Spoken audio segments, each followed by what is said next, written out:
Hello students, welcome back to today's class. So the chapter Mother's Day is the chapter where the mothers or the females of the house are not getting the proper status, and this chapter is dedicated to all these kind of women who live in home. You can call them housewives, and they are not getting proper respect. So here we saw how Mrs. Pearson changed the personality with Mrs. Fitzgerald, and Mrs. Fitzgerald, who's a strong one, is treating the family in a right way. Mrs. Pearson's husband George was shocked with the behavior of Mrs. Pearson when Mrs. Fitzgerald also came and tried to resolve the situation. Doris enters left slowly, looking miserable. She is still wearing the wrap. Mrs. Pearson sits on the settee. So looking at Doris, who is actually Mrs. Pearson's daughter, and Mrs. Fitzgerald, who has the personality of Mrs. Pearson, looking at her daughter in that miserable condition, she asked, "Hello, Doris dear." Doris miserably, "Hello, Mrs. Fitzgerald." Then Mrs. Fitzgerald said, "I thought you were going out with Charlie Spence tonight," because she is her mother, so she knows this. Doris annoyed, "What's that to do with you? Why are you interfering in my matters?" Mrs. Pearson sharply, "Stop that." Mrs. Fitzgerald, who got nervous, said, No, it's all right. She did not want Mrs. Pearson to scold her daughter. Mrs. Pearson severely said, "It isn't all right. I won't have a daughter of mine talking to anybody like that. Now answer Mrs. Fitzgerald properly, Doris, or go upstairs again." Doris looks wonderingly at her father, who is just shut up and who's not saying anything to his wife. George, in despair, in disappointment, said, "Don't look at me. I give it up. I just give it up." So when his daughter was looking at him hopefully, he said, "Do not look at me. I'm also done. I can't do anything in this." Mrs. Pearson fiercely, "Well, answer her."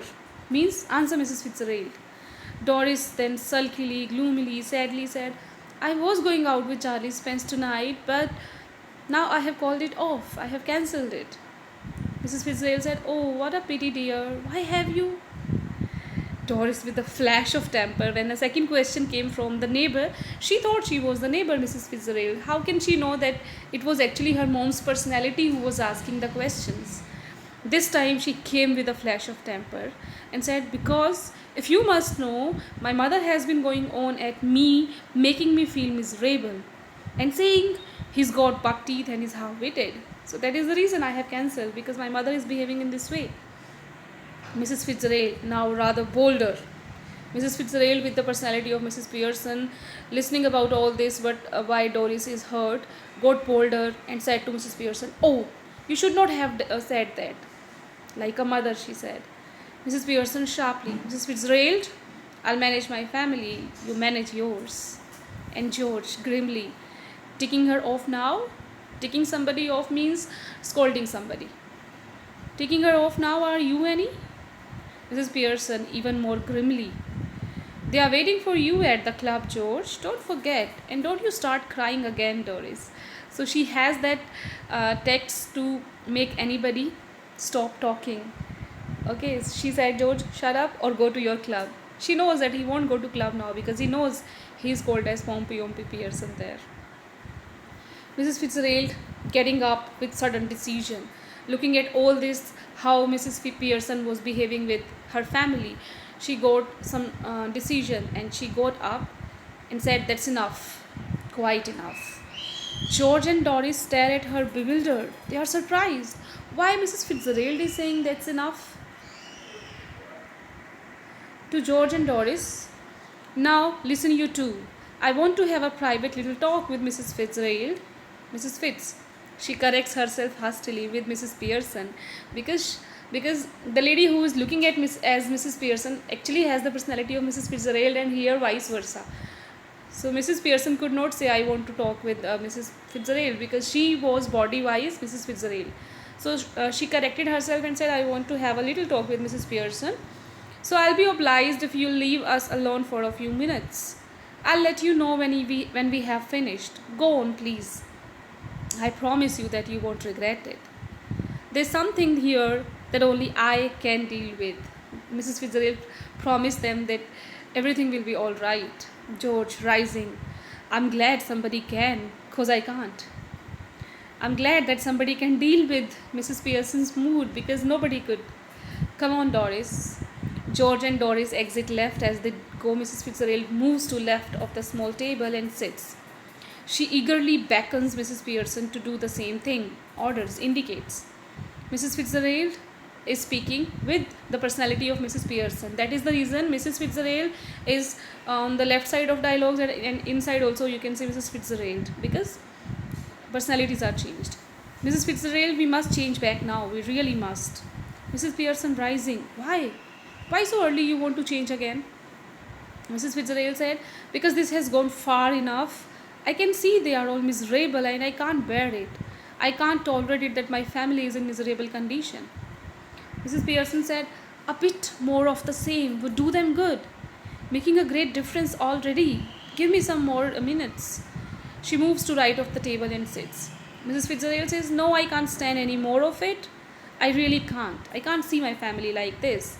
We must change back. Hurry up, please, Mrs. Fitzgerald. Mrs. Pearson said, well, if you insist. Mrs. Fitzgerald said, yes, I do. Please, please. Change back. She stretches her hands across the table eagerly, and Mrs. Pearson takes them. Mrs. Pearson said, now quiet, relax, as in the beginning we saw. Mrs. Pearson and Mrs. Fitzgerald stare at each other, muttering exactly as before, Ashtadam, Ashtadam, Ashtadam Dambona. They carry out the same action as before, going lax, lifeless, and then coming to life. But this time, of course, they become their proper personalities. So now, Mrs. Pearson is Mrs. Pearson, soft, sober, and Mrs. Fitzgerald is Mrs. Fitzgerald, strict, smoking, and stout, and everything. Mrs. Fitzgerald said, well, I enjoyed that. She enjoyed making the family in that way miserable and teaching them how to treat well a female. Mrs. Pearson said, I didn't. She didn't like it because she is very simple kind of person. She had not enjoyed this kind of life ever. Mrs. Fitzgerald said, well, you ought to have done. Now, listen. Mrs. Pearson, don't go soft on them again, else it will all have been wasted. If you become soft like before, then this whole happening, the treatment, the behavior which I have done with your family will be a waste. Mrs. Pearson said, I'll try not to, Mrs. Fitzgerald.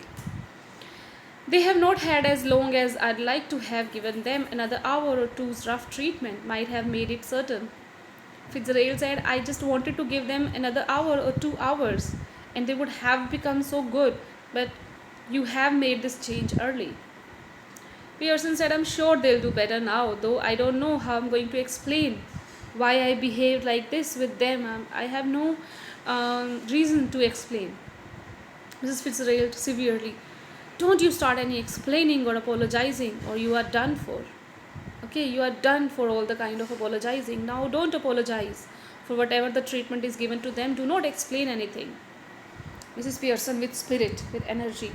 It's all right for you, Mrs. Fitzgerald. After all, they aren't your husband and children. But I care for them because he's my husband and they are my children. Mrs. Fitzgerald impressively, now you listen to me. You admitted you were spoiling them and they didn't appreciate you.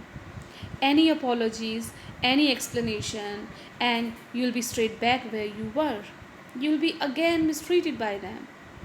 I'm warning you, dear, just give them a look, a tone of voice, now and again, sometimes, to suggest you might be tough with them if you want it to be. And it ought to work. It should work. Anyhow, we can test it. That sometimes if you become strict with them, they will be in your control. Pearson said, how we can test it, that my tone of voice or my strict behavior will work. Fitzgerald said, well, what is it you would like them to do that they don't do? Stop at home for once. What do you want them to do? Yes, and give me a hand with supper. Pearson said, yes, I want them to be at home for once and I also want them to help me in preparing dinner. Fitzgerald said, anything you would like them to do that you enjoy, whether they do or not. If you enjoy something, you can ask them to do, whether they enjoy it or not. Suppose the mother likes to play some game, and the husband and the children do not like, but they should play with the mother. Mrs. Pearson hesitating. Well, yes, I like a nice game of rummy, but of course I hardly ever have one, except at Christmas. Only at Christmas the family play with Mrs. Pearson her favorite game. Otherwise, they do not have any time for her. Mrs. Fitzgerald getting up. That will do then. Your tone of voice and your look will do it. She moves towards the door left, then turns. But remember, keep firm, keep strong, or you have had it. She opens the door, calling, "Ho, you can come in now." Okay, Mrs. Fitzgerald said, "Hey, you can come in now," coming away from the door and moving right slightly, quietly. "But remember, remember, a firm hand." She's again uh, telling this thing to Mrs. Pearson. George, Doris, and Cyril file in, run in through the doorway, looking apprehensively, timidly, cowardly at Mrs. Pearson. They are so afraid of Mrs. Pearson's behavior. "I'm just off to let you enjoy yourself," Mrs. Pearson said. "But I'm going. You enjoy yourself." The family looks anxiously at Mrs. Pearson, who smiles. So, Mrs. Pearson's smile is really a very, you can say, the thing which gives relief to the whole family. Much relieved, they smile back at her. Doris anxiously, "Yes, mother." Mrs. Pearson smiling, "Seeing that you don't want to go out, I tell you what I thought we would do. Because nobody was going out. Cyril was not going, Doris was not going, and George was also not going. Because George knew now that club members were not his true friends. Cyril's things were not mended, and Doris knew that Charlie Spence was not as good as she thought. Mrs. Fitzgerald giving a final warning, "Remember." So when she was going out of the door, she again said, "Remember, Mrs. Pearson." Mrs. Pearson nodding, moving with the head, then looking sharply at the family. "No objections, I hope," Mrs. Pearson said in a very firm tone. "No objections, Hope. If you are not going all out, I would tell you what to do." George humbly, because the treatment of Mrs. Pearson had made them all right. "No, mother, whatever you say." Mrs. Pearson smiling, because George was her husband, but saying "no, mother" on the behalf of the children too. "I thought we would have a nice family game of rummy, and then you children could get the supper ready while I have a talk with your father." So now she has demanded something in a firm tone. George firmly, "Suits me." Suits me means I'll be sitting with you and talking. He looks challengingly at the children. Why it is a challenge? Because they have not prepared a supper ever. They'll have to prepare a dinner now. "What about you two?" Cyril hastily, hurriedly, "Yes, that's all right. I'll be preparing dinner." Doris hesitating. Well, she's hesitated because working in the kitchen was not there for Doris before now. Mrs. Pearson sharply, again that voice of tone worked. "What? Speak up." Doris then hastily said, "Oh, I think it would be lovely." So she again got afraid of the tone of mother, and she said, "Oh, that will be lovely. I'll be preparing dinner." Mrs. Pearson smiling, "Goodbye, Mrs. Fitzgerald. Come again soon." Mrs. Fitzgerald said, "Yes, dear. Night all. Have a nice time." Mrs. Fitzgerald exits left. The family cluster round mother as the curtain falls. So this is the play, that how the mother gets the family do what she wanted to do with just a change in the voice and look. So if the women are not treated properly in the family, they sometimes have to take hard steps. So Mother's Day should be every day. All should help the mother as well. Do not think that the mother, if she's not doing any job, or if she's just doing the household chores, it's just no. It's much. Household chores is a 24/7 work. So she works more than anyone else. So all the family members should work together to help this woman, to help the mothers. So we should celebrate Mother's Day every day. Not only the housewives, the mothers who also go for job, they also have to handle all the kind of household chores too. So all the mothers should be respected, obeyed, and sometimes you should do the things what your mother likes. Okay.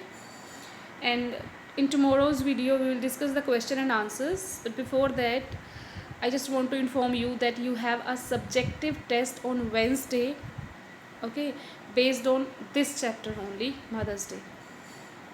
I'll be giving you 5 short questions, 2 marks each. Okay, have a good day.